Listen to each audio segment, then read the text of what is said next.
was quite simple at the beginning because the idea is that prices are rising, but it gets progressively more complicated from that point on. For example, how do you measure prices and what's causing the inflation, and are all price increases inflation, or is something going on? And economists sort of disagree about all of those different parts, even if they can agree on the fact that inflation generally is price increases.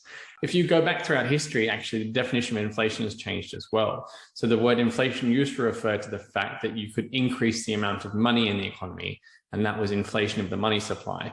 The fact that that would make all prices go up was seen as a consequence of inflation.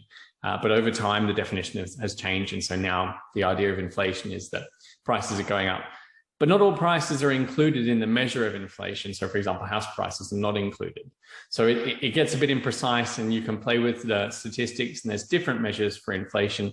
The Bank of England has one measure, and the government focuses on another. And a lot of the pensions are indexed to another measure of inflation. So there's so many of them you can pick and choose.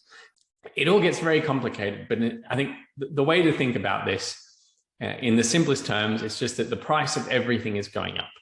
Doesn't mean the price of everything is going up at the same pace, but the point is that the price of everything's going up. The cost of living is getting more expensive.